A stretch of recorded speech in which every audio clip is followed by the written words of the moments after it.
लहानांपासून मोठ्यांना सर्वांनाच आवडणारे हे साबुदाणा बटाट्याचे पापड. अगदी उपवास असो किंवा नसो तरीसुद्धा हे पापड अधीमधी खायलासुद्धा चांगले लागतात.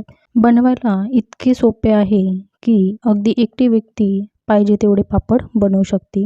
विशेष म्हणजे यामध्ये आपण चिली फ्लेक्स वापरलेला आहे, बटाटा वापरलेला आहे, तरीसुद्धा हे पापड अगदी पांढरे शुभ्र तयार झालेले आहे. या पापडामधील दाणा जर पाहताल तर अगदी मोत्यासारखा दाणा फुललेला आहे.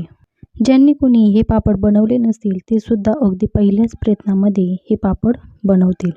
त्यानंतर या व्हिडिओमध्ये प्रमाणसुद्धा अगदी योग्य दिलेलं आहे. त्यामुळे तुमचे हे पापड कधीही बनवले तर अजिबात चुकणार नाही. आणि विशेष म्हणजे हे पापड लहानांपासून मोठे अगदी आवडीने खातील.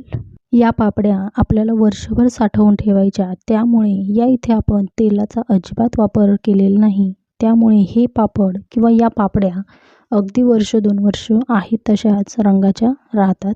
आता हे पापड वाळल्यानंतर एखाद्या कॅरी बॅगमध्ये भरायचे आणि हवाबंद डब्यामध्ये स्टोअर करून ठेवायचे आहे.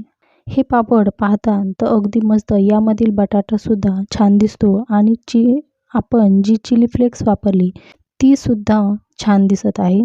या चिली फ्लेक्समुळे सुद्धा आपल्या पापडांचा अजिबात रंग बदललेला नाही. शिवाय यामधील बटाटासुद्धा स्पष्ट दिसतो आणि पापडीसुद्धा पांढरी शुभ्र दिसते. ज्यांनी कोणी हे पापड बनवले नसतील ते सुद्धा अगदी पहिल्याच प्रयत्नामध्ये हे पापड अगदी परफेक्ट बनवतील. तसेच यामधील जो साबुदाणा आहे तो सुद्धा अगदी मोत्यासारखा दिसत आहे. व्हिडिओ पूर्ण पाहिल्याबद्दल मनापासून खूप खूप धन्यवाद. आणि आजचा हा व्हिडिओ तुम्हाला कसा वाटला नक्की कमेंट करून सांगा. व्हिडिओ आवडला असेल तर नक्की एक लाईक करा.